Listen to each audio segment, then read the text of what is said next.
Usos. Unlike last week, Jey Uso got his fun through the arena, through the crowd entrance. That's why I was telling you. Once I saw that he came out through the entrance ramp, I was like, brother's losing. Brother is losing See, tonight. that's why you're the best of the West. You can't forget about. I know. Don't Details forget like it. that. Don't No. forget it.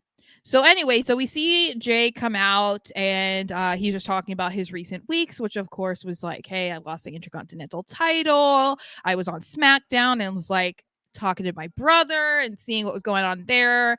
And the Bloodline 2.0 want to beat my butt.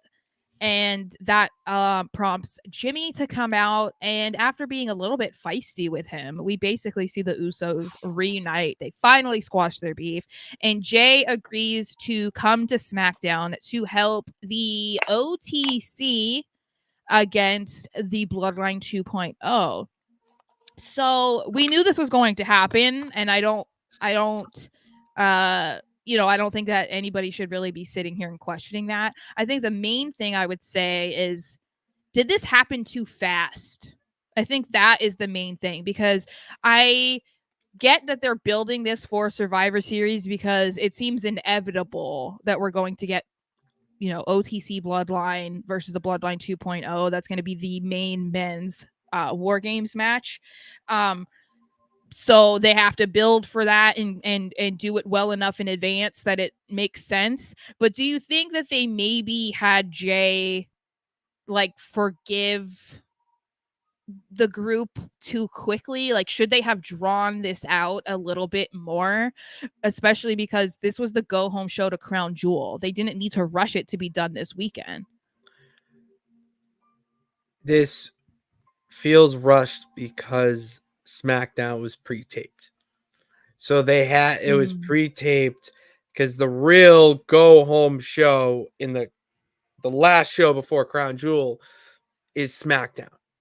And to have that pre-taped a week before, where, I mean, hand up, I already saw spoilers. I'm not going to say shit, but I'll wrap this up in a bow by saying their announcement of the OG Bloodline taking on the they Bloodline did that, 2.0, them announcing that essentially spoiled what the opening or final segment of SmackDown is going to be with the Bloodline.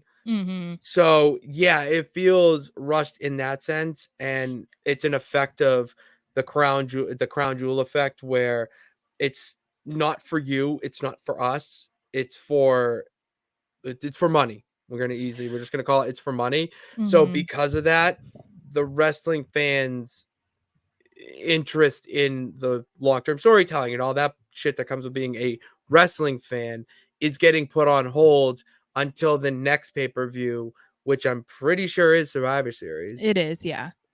Which you have, if you want to build up this Bloodline War Games to its max, then yeah, doing this shit right now where they have a little bit of a match already, it may end clean, it may not, but it gets the ball rolling and the juices flowing to get you prepared for that Bloodline War Games match. Yeah, I just think, I don't know, it's a little early.